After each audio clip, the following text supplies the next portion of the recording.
I think this is our last quantum fluids webinar of the spring. Then we'll pick up again in the fall. But I'm very excited to have Elena Poli presenting from the Innsbruck dipolar gas group in Austria. So she'll talk to us today about rotating dipolar gases, supersolids, vortices, and glitches. All yours. So thanks a lot for the introduction. So yes, my name is Elena, and I'm a PhD student in the theory group of Francesca Ferlaino at the University of Innsbruck. And so thanks a lot for the invitation. I think it's a very nice opportunity for me to show some of the most recent results from my group. And today I will talk about rotating dipolar gases, and I will do that by exploring concepts of supersolid, vortices, and glitches. So I would like to start this talk by presenting two different systems and a question. So the first system is an ultracold dipolar gas made of atoms like erbium or dysprosium. And so these atoms, because of the electric properties, they behave like small magnets, and so they will interact with the dipolar interaction. And when a many-body system made of these atoms is cooled down to temperatures close to the absolute zero, we will have a Bose-Einstein condensate, a dipolar Bose-Einstein condensate. And this is the type of states that we study in my group here in Innsbruck, theoretically through numerical simulations, but also by realizing it in the lab. And the typical size of this system is approximately 10 micrometers, and the temperature that you need to reach in the lab in order to have this type of phases is of the order of hundreds of nanokelvin. So this is the first system. The second system is a neutron star. So we know that neutron stars, they originate in remnants of supernovae. So after the explosion of these massive stars, the original stellar core just collapses in a very tightly packed neutron sphere. And they usually manifest as pulsars, so as highly magnetized rotating neutron stars that emit electromagnetic radiation out of their poles, something like this. The typical size of these objects, like the typical radius of a neutron star, is approximately 10 kilometers. And the temperature after a few years after the formation is something around 10 to the 6, 10 to the 8 Kelvin. So it's very clear that these two systems are very different. They belong to completely different fields and scales. So the question is, what do they have in common? So why comparing them? So to understand this question, we need to have a look on the structure of the interior of the neutron star. So neutron star, this is just a slice of the internal structure. So it is expected to have different internal regions, and with the increasing density, with the density that increases with the radial depth. So we first have the outer crust. The outer crust is made of neutron-rich nuclei, which are arranged in a crystal structure. And so because of that, it is expected to have solid properties. Then deep inside the star, we have the core, and the composition of this part of the star is mostly unknown. But because of the very high densities, it is expected to have liquid-like phases with superfluid properties. And then, sandwiched in between the outer crust and the core, we have the inner crust, which is expected to have both solid and the superfluid properties at the same time. This part of the star, the inner crust, it is exactly this part that captured the attention of our group, for a reason that I will try to explain in the next slide. So if we have a closer look on the structure of this inner crust, you will see that the density distribution inside a unit cell of the inner crust would be something like this. So this vertical dashed line corresponds to the position of the neutron-rich nuclei, which is marked by this solid black line that marks the position of the protons in the nuclei. And but regarding the neutrons, in this part of the star, the density is larger than the neutron drip density. So this means that for the neutrons in the nuclei, it is energetically favorable to drip out of the nuclei and form this kind of neutron bath that connects the density peaks. And the temperature of the star is lower than the critical temperature to have a superfluid of neutron pairs. So this bath is made of superfluid neutron pairs. And so we end up having, if we just look at the distribution of the neutrons, we end up having a density modulated superfluid of neutron pairs. So this type of, let's say, state is very well known in the ultracold gas community, and in particular in the dipolar gas community. And here I put an exemplar state of about what I mean. So basically, you can see here you have this state, and this state is made of indistinguishable dipolar atoms that are all in a quantum degenerate state. So it's a Bose-Einstein condensate, which is known to have superfluid properties. But because of the competition of different energy terms, the system is not uniform, but it has this density modulation, and so you have these density peaks everywhere here marked in red, which are mostly are visible if you, for example, have a look on this density cut along this line, which I reported here on the side.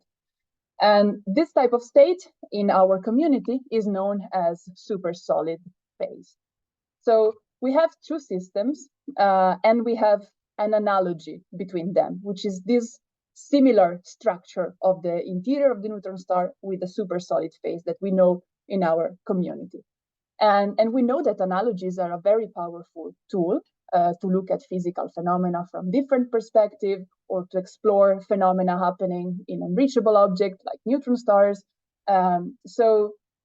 or many other applications. So I will try with this talk to investigate a bit better the connection between these two different systems.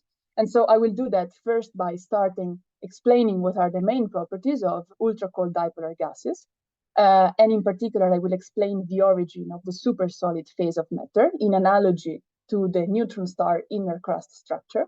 Then, in analogy to the neutron star rotation, as I briefly mentioned at the beginning, I will tell you what happens when you put also a dipolar supersolid on rotation, and I will talk about the vortex nucleation. And finally, I will present a possible application of rotating dipolar supersolids, which is the possibility to replicate glitches event in analogy to neutron star glitches. So let's start with the first part. So, as I briefly mentioned at the beginning, I'm part of the theory group here in Innsbruck. So my job is to simulate what they can do in the lab. And the main theoretical tool that we have to investigate dipolar bosonic gases at low temperature is the so-called Gross-Pitayevsky equation, which is a non-linear mean field equation for the condensate wave function for the order parameter, which is the condensate wave function. And basically can be calculated self-consistently through the numerical solution of this equation and through the action of the Gross-Pitayevsky operator, which contains all the energy terms that are necessary for the evolution of the system. And we can use this equation both to study the equilibrium properties, so the ground state properties of the system, but also the real-time dynamics. Actually, this equation contains all the key ingredients to understand the origin of supersolidity. And so I will try to explain what is each term of this equation of the Gross-Pitayevsky operator and understand what's the meaning for our system. So the first term is just the usual kinetic energy term. And so the second term is the first type of interaction that we have in our system, which is a contact interaction. Is isotropic and short range. You can just imagine it like some type of billiard ball type of interaction in between the atoms that are colliding. The second type of interaction, so the first type, the contact interaction, is common to all ultracold gases. The dipolar interaction is peculiar to the atomic species that we are using in my group. Like erbium or dysprosium, which are dipolar atoms. They have a large magnetic moment, and so they also can interact via the dipolar interaction, which is anisotropic and long range. So this means that in presence of an external magnetic field which polarizes the atoms in a certain direction, they will they will repel each other if they are one next to each other, or they will attract each other if they are in this head-to-tail configuration. Now, the cool thing is that the total strength of this interaction is not fixed, but because basically this parameter here, which is the S-wave scattering length that basically sets the strength of the contact interaction, this is not fixed, but it can be tuned by means of Feshbach resonances experimentally. And so this means that by tuning just this number, we can kind of balance the interplay between these two different types of interaction, and we can work in different regimes where one type of interaction is dominant over the other or vice versa, just by tuning the scattering length. And so for the rest of the talk, I will mainly focus in the regime in which the dipolar interaction is dominant over the contact interaction. Okay, so when this is true, when this condition is satisfied, so we mostly have dipolar, we are in the dipolar dominated regime. So the atoms will always have the tendency to globally align in this head-to-tail configuration, which is this one, because it's the configuration which is energetically favorable, because it's attractive. You have attraction between the atoms. But this means that if the system is kind of free, the atoms will all be in this head-to-tail configuration, and the system would all the atoms will just attract in a single point, and so the system will collapse. So the system will not be stable. And that's why you need to have a specific trap confinement with a specific geometry to avoid this collapse. And this happens when you have a trap confinement which has a tight frequency in the direction of the polarization of the atom. So if our magnetic field is pointing in the Z direction, we need to have a trap confinement which is tight in the same direction, like this figure-shaped trap or pancake trap. So, okay, so this equation describes our dipolar trapped system. And what's one of the main features of the system? So one of the main features is given by the excitation spectrum. So the excitation spectrum connects the energy of a certain excitation with the wavelength, so with the momentum of that same excitation. And so for a dipolar trapped system with the feature that I described before, the excitation spectrum exhibits a roton minimum. So basically at finite momentum, it bends down. And this roton minimum has actually the energy gap of this bending down point of this roton minimum is not fixed, but it can be tuned by tuning the interaction, the balance between the two types of interactions. So tuning the value of the scattering length. And we can tune the scattering length also such that this roton energy gap completely softens to 0. Now, what's the meaning of that? There's a simple picture that you can have to understand what's the meaning of this plot. So the thing is that imagine that you have your system at equilibrium, you have your fluid at equilibrium, and you want to excite your fluid with a specific wave, which has a specific wavelength and so specific momentum. And then you ask yourself, how much energy should I give to my system in order to excite this specific mode? Now, if in our excitation spectrum, we have a point in which this energy is equal to 0, it means that there's no energy cost for the system to create a density modulation with this specific value of K. And so if there's no energy cost, it means that for the system can spontaneously develop this periodic density modulation. So when these conditions are satisfied, our many-body system made of dipoles will self-rearrange, creating this, let's say, this periodic structure made of density maxima alternating to density minima, maxima, and again, and forming this, and this density maxima is what we usually call droplets, that are also elongated in the same direction of the external magnetic field. Now, once this spontaneous density modulation is acquired, if we have a look inside each droplet, you will see that you will mostly have attractive interaction because the droplet is elongated in the direction of the magnetic field. So, and this is the thing that we wanted to avoid at the beginning, as I said. So does this mean that the droplet would collapse and would not be stable? Well, the answer is no. And actually, the answer came from the experiment back in 2016, when they observed that these droplets are stable and they exist. And the reason for that can be understood by considering an extended version of the Gross-Pitagiersky equation, which includes an extra term, which is the Lewa-Young correction. It's a beyond mean field effect that describes the quantum fluctuation. And it's a repulsive term, isotropic, and it grows rapidly with the density. So that's why it becomes important when these density peaks are created. And this stabilizes the system against the collapse. So now we have all the ingredients to understand the origin of supersolidity, because so we have the system, which has a specific geometry given by the trap confinement. Then the mean field competing interaction leads to an excitation spectrum with a Roton minimum that can completely soften. And so in this condition, the system can develop a spontaneous density modulation, which is stabilized by quantum fluctuations. So this means that if we start from a thermal cloud of dipolar atoms and we lower the temperature, we can have access to the Bose-Einstein condensate regime. And now by lowering the value of the scattering length, so by tuning the interaction, the system will develop spontaneously this like periodic structure made of droplets. And so the final system is called supersolid.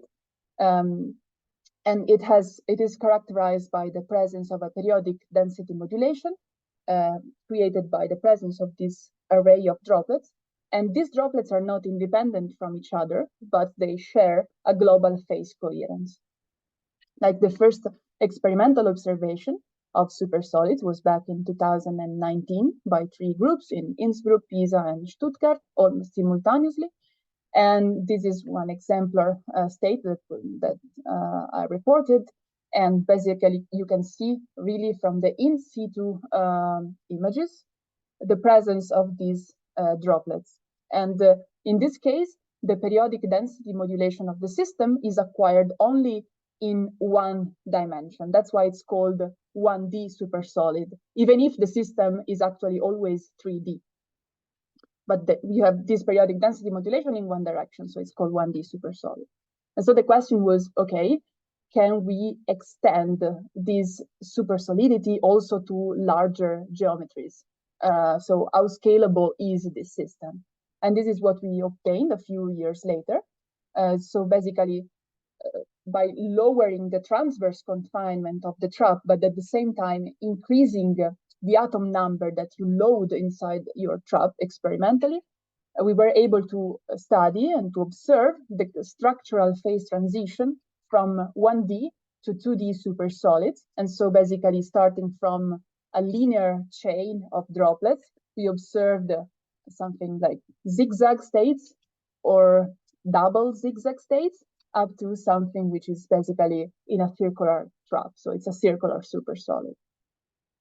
So, so we call the states supersolids because the state is expected to have at the same time superfluid properties and the solid properties. So you have the super part of the superfluid and solid, so supersolid. And the solid nature is somehow visible from the presence of this periodic structure, which is common to every solid. But the question is, what about the superfluid nature? So how can we probe that our system is a superfluid? So the most unambiguous evidence of superfluidity is given by the study of the system under rotation, and in particular, the observation of quantized vortices. So imagine that you have a rotating bucket, which is rotating at a certain frequency omega, and you put inside the bucket a classical fluid. At equilibrium, this fluid would just rotate together with the bucket. If instead, now inside the rotating bucket, you put a superfluid and you rotate at frequencies that are quite low, in particular lower than a critical value, this superfluid would not rotate at all. So it would just stay at rest. And if you increase the rotation frequency, above this critical value, which depend on the system itself, you will see that the system, as a response to the rotation, it will develop some topological defects, which are called the quantized vortices. You can imagine like some small tornadoes. Which is basically the way for the system to absorb, is the only way for the system to absorb the angular momentum, which is coming from the rotating bucket.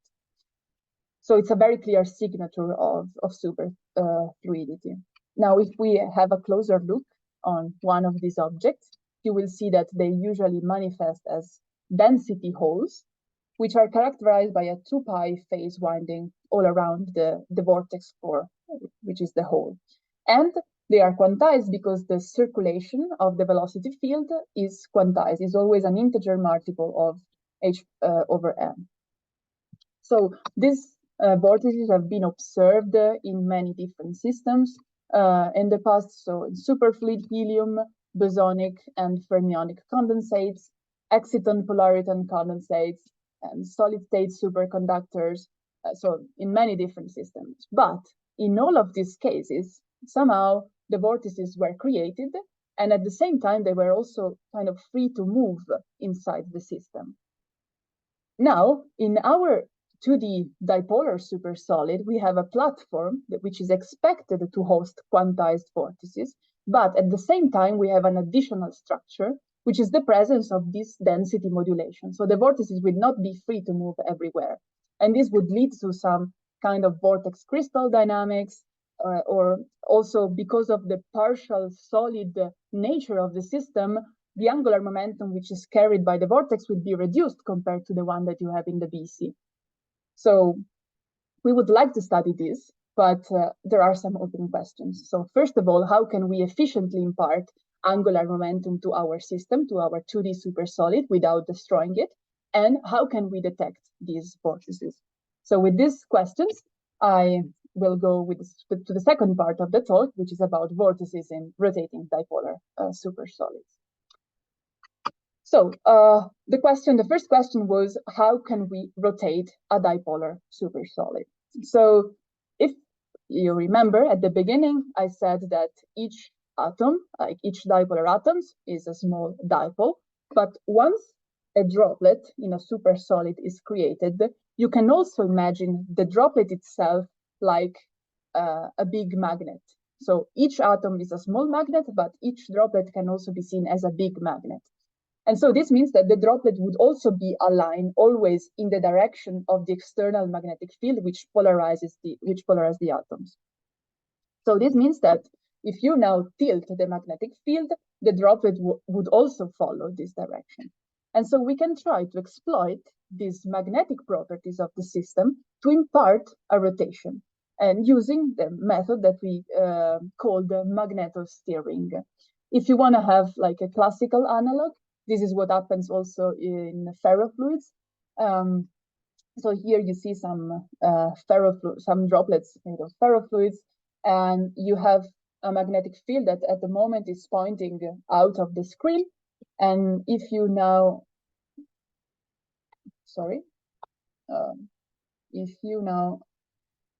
okay, it's broken, sorry. But the idea is that if you rotate the magnet, I hope the other moves are not broken, but if you rotate the magnet, you will see these droplets that are rotating. I think I have another movie. Movies are not going. Can I try to stop sharing the screen and then? So the idea is that now we can try to use this magnetosteering technique to impart the rotation to our supersolid. So if we start from a BC, we can just, again, tune the scattering length in order to enter into the supersolid phase. So let's use a simple supersolid just made of 3 droplets because it's more clear what happens. Yeah, and let's try to apply this magnetosteering technique. So the idea is that we use the magnetic field. First, we tilt the magnetic field, and then you just rotate it. And in principle, the system should follow this rotation.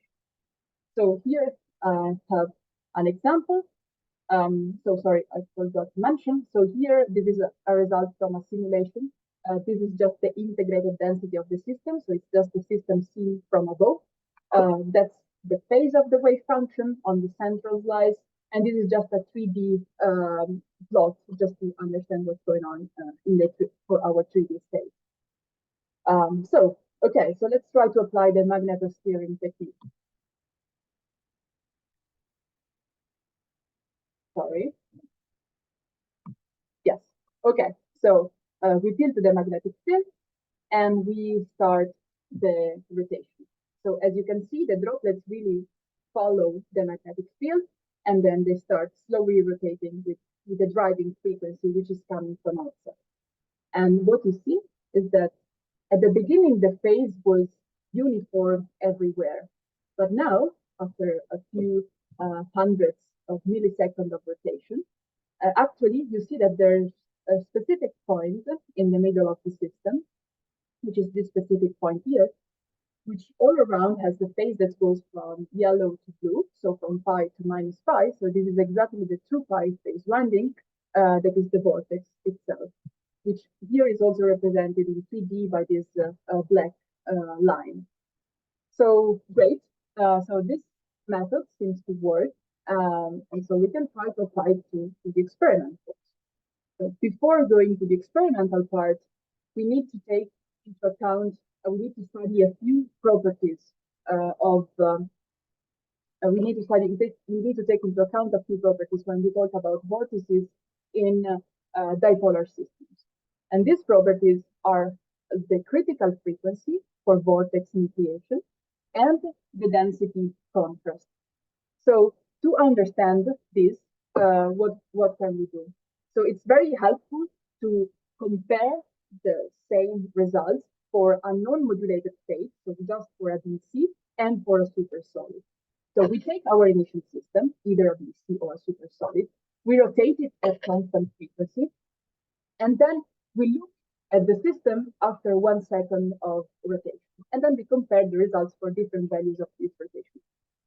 So if our system is a DC, what we notice is that for lower values of the rotation frequency, so for lower values of this omega here, here it's in units of the radial trapping frequency.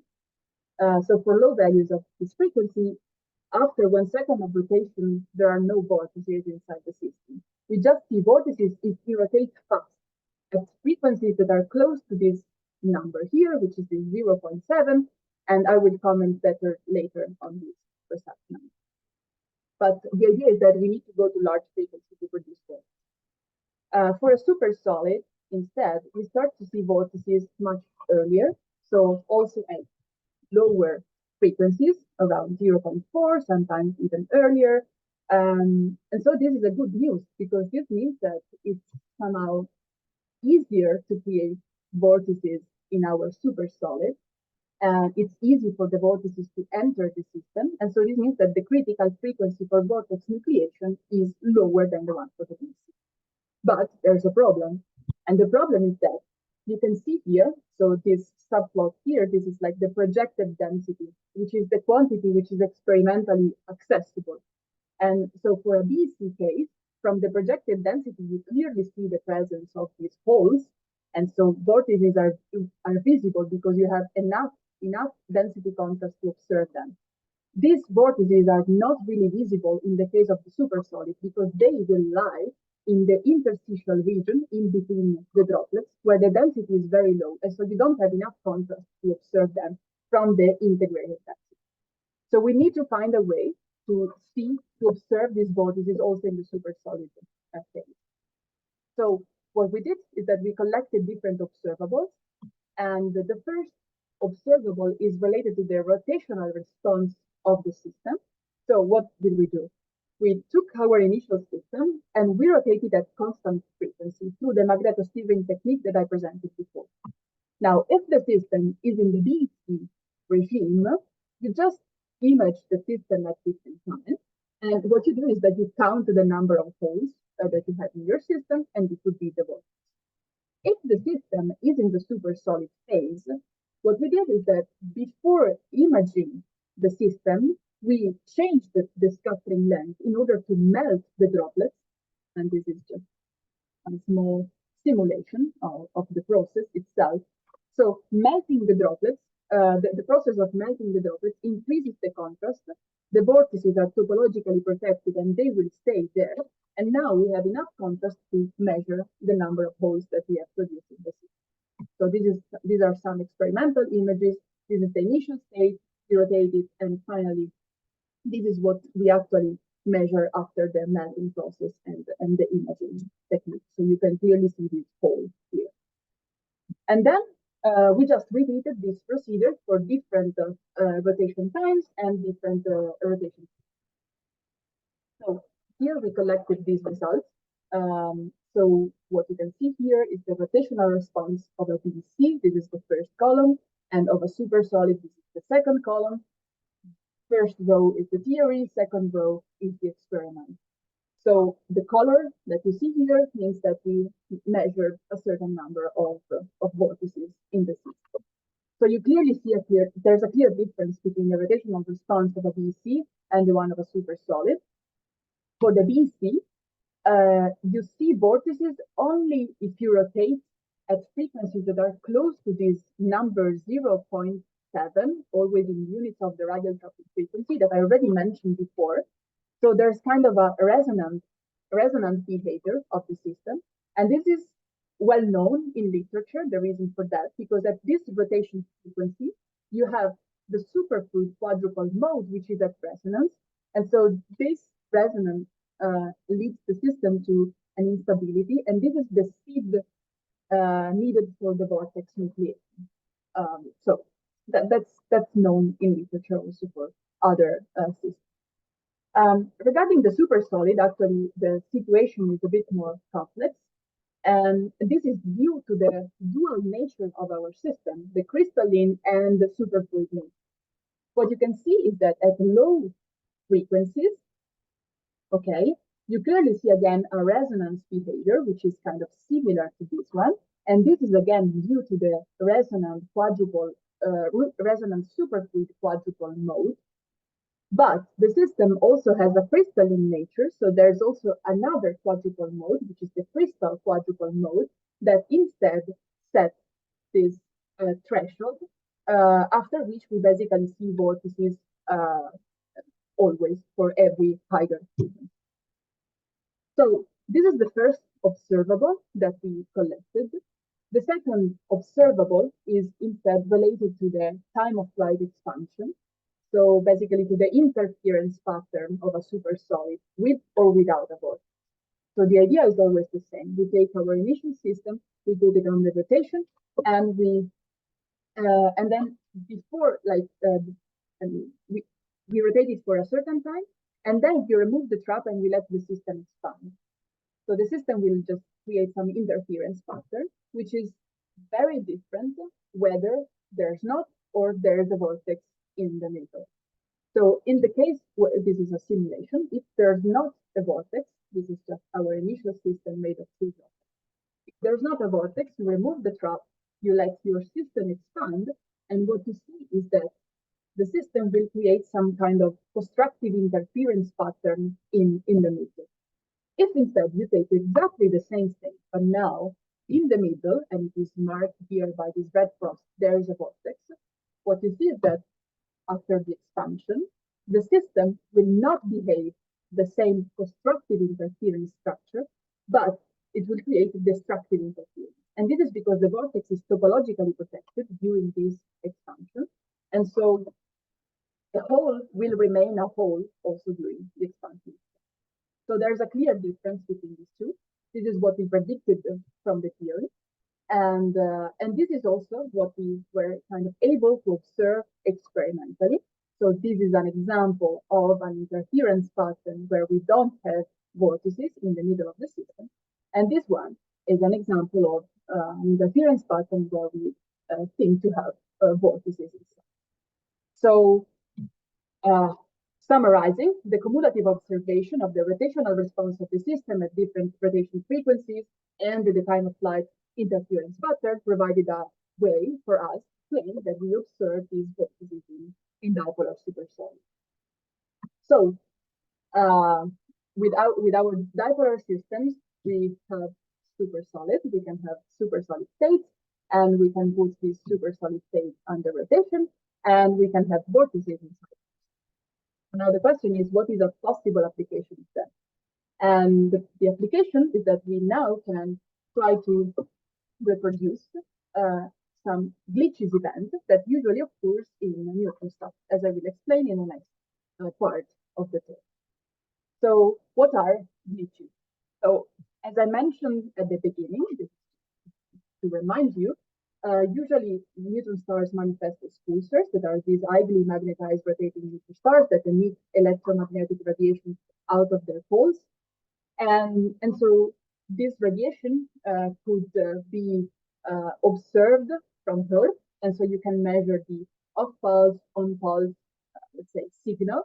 And from this signal, you can really have a precise measurement of the neutron star rotation.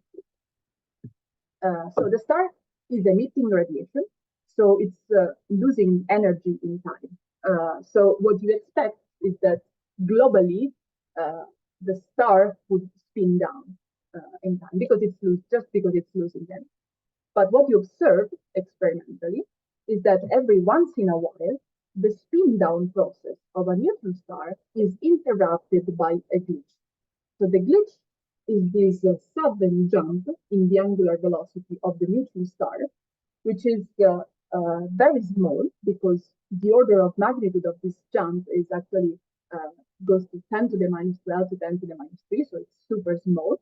But it's very interesting because it is believed to be related to the internal dynamics of the star. And in particular, if you remember the structure of the neutron star that I showed to you at the beginning, like this dynamics, this internal dynamics that is expected to be responsible for the glitch mechanism is related to the coupling between the inner crust and the outer crust. So let's see a bit better what is this internal mechanism, what is the glitch mechanism. So the inner crust is the part that is expected to have both solid and superfluid.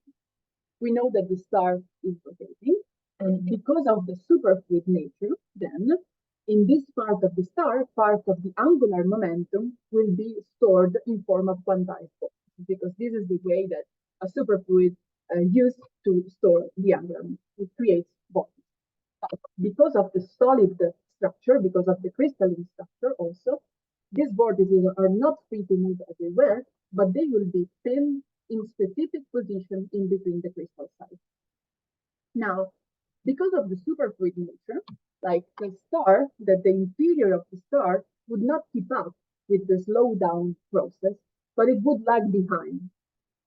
And so it would just accumulate some extra angular momentum until it reaches an out of equilibrium configuration, after which it has to eject somehow this extra angular momentum. And this is done by a collective unpinning of vortices.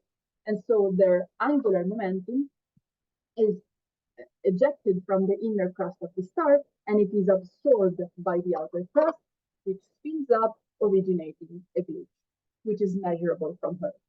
Now, let's say the scales of the system is completely different to what we have with dipolar supersolids. But the fact that the dynamics which is responsible to be, which is believed to be responsible for the glitches, is in the inner crust, and let's say, and we have all the ingredients to try to replicate this. So the question was, so the inner crust is very reminiscent of the structure of our dipolar supersolid, and we have all the ingredients. And so the question is, can we see glitches in our dipolar supersolid as well?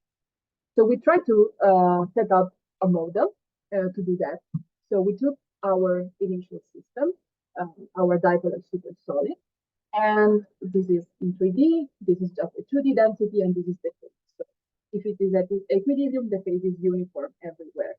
Now, if we put our system in equilibrium in the rotating phase, we know that this system can host quantized vortices that here are visible in 3D by these like black lines, black solid lines. And these vortices are not free to move everywhere, but they will lie in the interstitial region in between the crystal sides, which are represented here by these small holes. And it's also possible to calculate what is like the equilibrium position for these vortices, what is the force field which is felt by the vortex. In analogy to the neutron star slowdown process, we can also implement that by using a dissipative version of the extended Brodsky-Krajewski equation that I presented at the beginning.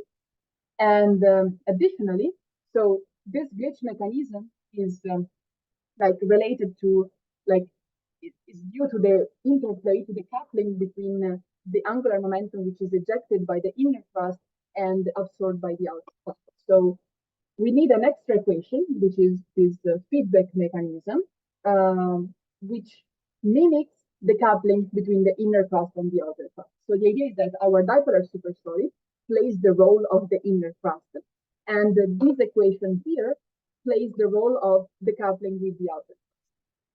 So basically, by solving these two coupled differential equations, we try to see what was the outcome of this slowdown process dynamic. I don't have the details to go, like I don't have the time to go to the details with this equation, but please ask me questions later if you're interested. So here there are some simulation results. So here you can see this is our supersolid and with the vortices. So the droplets are in red, and in black you can see the vortices. And these vortices are also highlighted better here. This is just the same plot with a very saturated density. Here you will see the residuals. This is just a measurement of the excitation of the crystal. So if you see something which is different from white, it means that the crystal gets excited. And here you will see omega as a function of time. You will see that omega will go down, and then there will be some small jumps that are the glitches. And this is just a zoom on the jumps. So if you now look at here, you see that one vortex is ejected, lifts, and you see a small jump.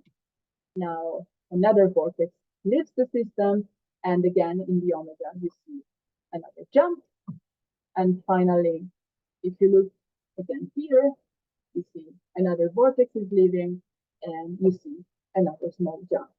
Now, okay, now that you know probably what to look and where to look, again, I can run again the movie, and so you can have you can see it again. Notice that every time that you have a glitch, the crystal also gets excited. So there are some internal excitations. And it is true that there's only one vortex leaving the system, but actually there's also a collective internal dynamics of all the other vortices. And this also contributes to the shape and to the size of the glitch. So just this let's say, so basically here we wanted to show that even if it's a completely different size of the system, completely different number of vortices, because in a neutron star they expect to have like 10 to the 18 vortices, and one glitch is like 10 to the 7 vortices being ejected, so completely different numbers. But the idea is that we have a system where we can test a similar dynamics, a similar vortex and crystal dynamics. So as a final result, this is really like the last slide. We also studied the glitch size as a function of the superfluid quality of the system. Indeed, I showed you before, like what is the structure of the density profile in the inner crust, but actually this changes a bit if you move radially, if you increase the radial depth. And in particular, what changes is the thickness of the new superfluid bath that connects, let's say, the density peak. And you will have, let's say, a bad superfluid connection if you are closer to the outer crust. And this can be simulated in our system by using small values of the structuring length. So when we are in the strongly dipolar regime, and you have very good density connections if you instead are closer to the core, because you have higher densities. And this can be simulated using larger values of the structuring length. So we can simulate, let's say, these different states, so different layers of the star. And we just simulated, we just did the same simulation that I showed you before, now for different values of the scattering length of our system. And so this is the case for which we have a good superfluid connection in between the droplets. And now if you decrease the scattering length and decrease it again, and you go towards the bed connection, let's say, situation, and actually it's more visible from this subplot here, you can really see that the glitch amplitude is decreasing with the scattering length. So you have smaller glitches if you have worse density connection between the droplets. And this is because the angular momentum of the vortex itself, which is carried by the vortex, it also depends a lot on the scattering length and on this superfluid quality of the system. Depends on the superfluid. So as a final outlook, you can also see that this glitch pulse shape contains some small oscillations, and these are due to the excitations of the crystal that get excited when the glitch occurs. Also, we are trying to understand if some specific modes are excited when this happens. We are also trying to study a bit better the vortex dynamics, if the vortex is rigid while it's moving. And we are also trying to implement rotations with this magnetosteering technique. In conclusion, I showed to you how dipolar quantum gases are a very versatile platform to explore supersolid phase of matters. I showed to you how it is possible to observe and to measure vortex nucleation in this system through this magnetosteering technique. And finally, I presented like a possible application of rotating dipolar supersolid, which is the possibility to replicate glitches events in analogy of neutron stars, and how they offer really a platform to test vortex and crystal dynamics. So with this, I would really like to thank all my group and also the external collaborators for all this project. And I would really like to thank you for your attention, and I'm happy to answer questions.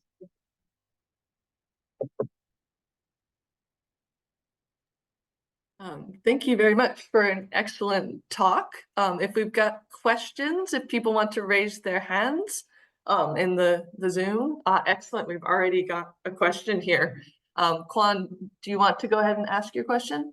Yes. Can you hear me? First, Yes, I confirm. Yeah, that's great. Thank you for your great talking, which quite inspiring.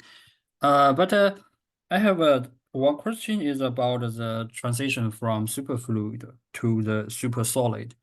You mentioned this transition happened or special modulation happened is because the rotan mode is being softened into 0 or negative number. Then my question is this transition first order? So yeah, it's a very good question. Let's say. And okay, if you confirm this, then sorry, I think it should be first order, right? Because you get a bulk energy, free energy soften, free energy mode soften, and then what's the nucleation rate? I mean, first order transition nucleation rate. Is there any estimation how fast it is? Like a microsecond or second or whatever? That's my question. Yeah, so the transition is mostly, so it depends on the dimension of the supersolid that you want to create. Oh, yeah. So for a 1D supersolid, there's, let's say there's a regime in which the transition could be continuous. I always talking about an infinite system. But it depends on the density basically. So, but it's, let's say in general, it's always density and dimension. Yeah. Right. Yeah, exactly. Then how it's going? How it's going when the system is 2-dimension? Like you get a when the system is 2D, is always first order phase transition. Then how fast is? Yeah. Is there any estimation? So we try to maybe I have this slide. Yeah, I don't know if you can see this like as a backup slide.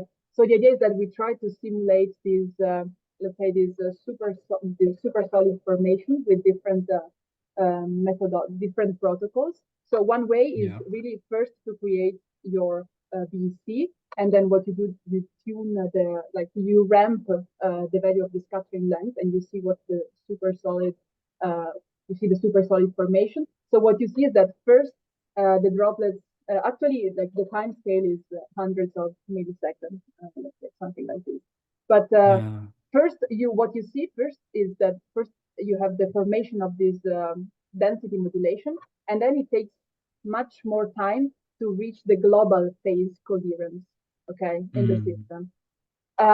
While it's much faster if you don't go through the, let's say, through the roton softening, but if you directly evaporate, and this is like the second row of this plot, if you directly evaporate from a thermal cloud to a supersolid itself, then it's much faster also the condition for the global phase coherence. But in general, it's always order of hundreds of milliseconds. Okay, microsecond, I saw it. So here, if I understood right, when you're tuning the skating length, the rate you tune it will lead the system to be quench or not that quench, right? So exactly. could you explain also a little bit about the difference between, let's say, quench and the pancake geometry in the quench and the temperature quench? What does it mean? Yeah. So for the first row that you can see here, first you produce. This is a zero temperature simulation. Okay. Oh yeah. So you just start from a unmodulated PVC, which is trapped in a circular trap. And what you do is that I think here there's a 50 millisecond ramp of the scattering length from 95 to 88. So this scattering length is ramped such that you have some of VC from a supersolid, and then you wait. Of course, let's say the time for the system to develop a spontaneous density modulation is longer, and the system gets very excited. Like the droplet formation is not stable; they just move it's tend to everywhere. be get equilibrium. Yes. Exactly. It needs time to have something to do. Yeah. The second case, you don't start from a BEC, but you go directly from a hot system, from a hot cloud of dipolar atoms. And here you can see that the color is the phase. So you can see this is not a BEC because the phase is different from point to point. And then what you do, you just lower the temperature. So you keep the interaction strength fixed, but you just lower the temperature and you evaporate directly into the final state, which is expected to be a supersolid parameters that we were using. And so this technique seems to be much better for reaching a state which is less excited and already with a global phase coherence. And indeed, this is the technique that we use in our lab. So we don't really first create a BC, and then so we don't have thermal cloud, BC, and supersolid, but we just have thermal cloud and then directly evaporate into the supersolid. And this seems to be much better for reaching, let's say, larger states and have them in okay. Okay, I'm going to cut in now so we have time for a few other questions. Yeah. Thank you for your answer. Good. Ilian, do you want to go ahead and ask your question?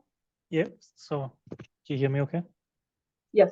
Yeah. So can you maybe talk about what's maybe the defining parameter that dictates how often these vortices get released into the system? You mean for the glitches? Yeah. What kind of dictates the release rate, you would say?